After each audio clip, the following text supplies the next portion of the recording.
What's up, everybody? Welcome back to Paul Goes Outdoors. It's your buddy Paul, and today we're going to talk about this rod and reel combo. This is the Mr. Crappie Crusher from Lew's, available at Walmart. So let's get into it.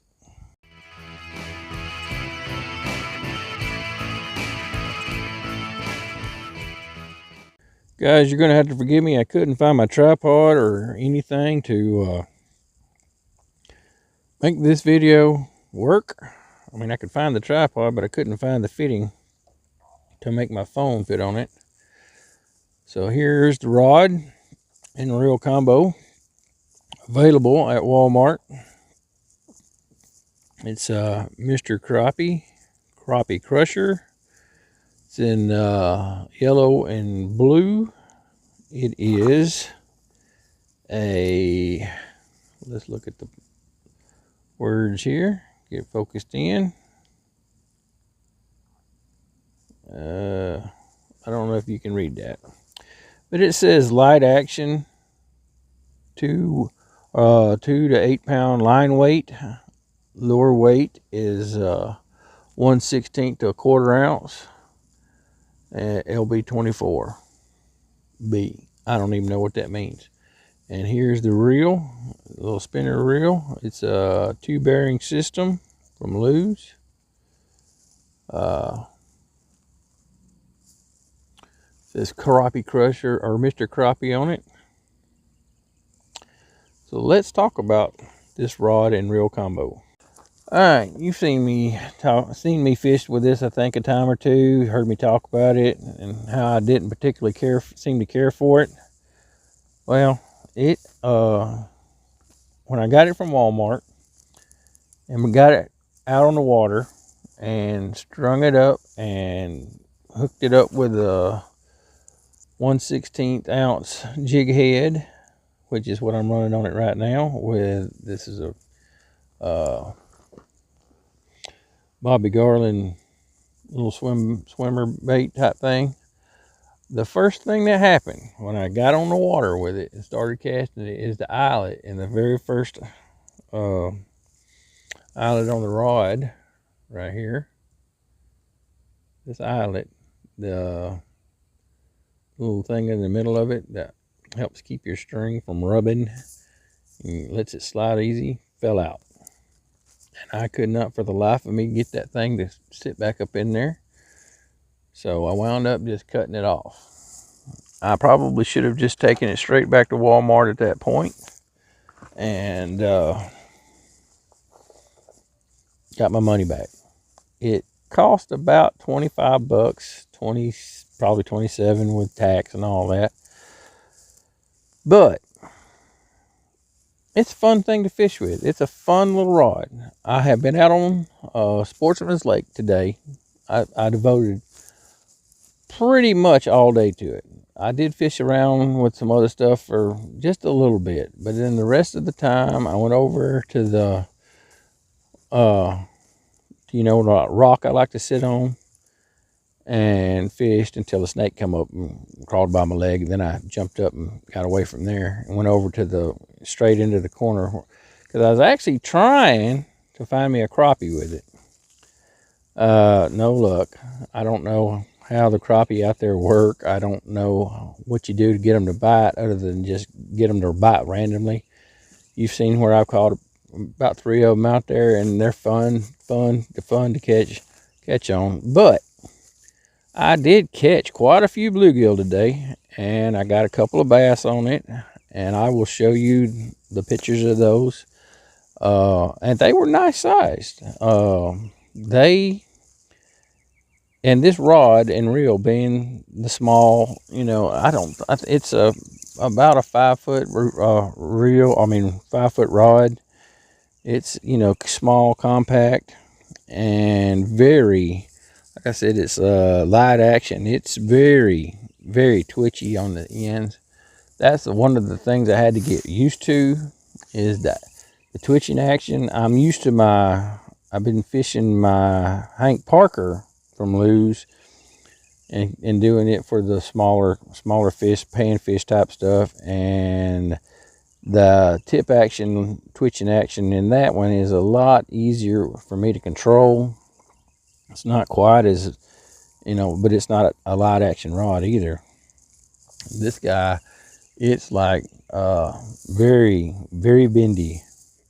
Now this is a 2-piece rod, so you have to, make sure you keep it together, and every so often you got to turn the eyelets back into the line, because they will move ever so often. But it's been pretty good so far about not getting too janky, when you spin it out on me. Well, at least I caught that. But it is super duper fun to catch stuff on this thing, because everything you catch on it feels like a monster. I mean, it will pull drag, even when you got your drag set, pretty good, pretty tight. It's just fun to play with. I was out there, like I said, on Sportsman's today. I don't know how many hours I fished, but once I got on them and I got to catching them, it was just so much fun to play with the fish. They were, like I said, some of them were pretty decent sized bluegill, and so it made for an interesting and fun time. Would I buy this rod and reel again? Probably not. There's, other than the eyelet that fell out, everything else seems to work just fine. But that right there just irks me, that that I got it out on the water and nothing seemed to be wrong with it. I checked it before I checked make sure everything was there before I got out on the water. Everything seemed to be fine. And then, right out of the gate, first cast, just bloop, it just fell out. And then it was, I fished with it like that for a few, for a little while. And then it just became super duper annoying because you couldn't cast with it hardly. But once I cut that eyelet out, it's been casting all right. But I got a feeling it's going to wear on the line, and it's going to, eventually break off. But I've been trying to keep an eye on it, on the frays, and make sure it's not fraying up too bad, or it's not even fray, because I think it's monofilament line. But just, looking for nicks and whatnot. It's fun, but you could probably do better. You could probably get something else. But I definitely suggest that if you are interested in this rod and you decide that you want one yourself, make sure you check it out. And I would suggest getting the warranty, whatever, so it's a lot easier process to, if you got to swap it out, you can get one. I didn't do that. I hardly ever do that. I just fish with what I got, and if it don't work, well, that's what I do. I come on YouTube and tell you about it. So I hope you guys enjoyed that little review. I told you I was going to be doing one. If you want to know, I fished pretty much nothing. I fished Barbie garlands, the blackout shad for a good chunk of the day. And then I switched over to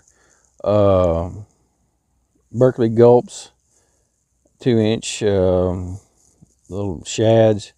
And I don't know that made a big difference. The rod performed fine, but just in case you want to know what I was fishing with, I don't know what the line is on here, but I'm pretty sure it's close to 2-pound test, to be honest with you. But it makes for a fun time. Again, would I buy another one? No. I would, if I'm going to go for some kind of crappie rig or microfish or whatever you want to call this setup, I'd probably go with something else. And I own a lot of Lou's rods and reel, and like I said, the Hank Parker is from Lou's. I love it. Did I love it initially? No. You just got to be careful when you're setting them up, that it doesn't just start puking line all over the place. And once I've learned that, I knew what to look for. Other than that, that's it for the day, or for this video. I'm going to leave a collage of the catches I had on it today, and like I said, some of them were rather nice bluegill, and a couple of small bass. So it was easy to, it catches fish, but I don't know it's got anything to do. I did miss a few fish, but I don't think that had anything to do with the rod and reel, just hook sets and whatnot. So you guys have a great rest of your day or night, or whenever you're watching this. Make sure you hit that like button. Leave a comment if you want to. Hit that subscribe button though, and hit the notification bell so you get all the videos and the shorts and all the stuff that go along with it. And you can jump over to Facebook and Instagram. Follow me over there at Paul Goes Outdoors, and I would appreciate that if you did. So everybody remember, just keep getting after it.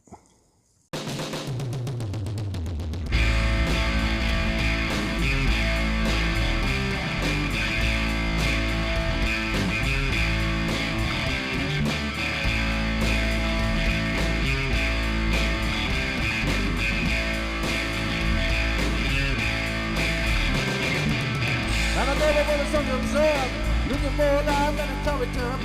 Down the next town to start my day, whatever it takes to make my pay. Start down, 12 hours.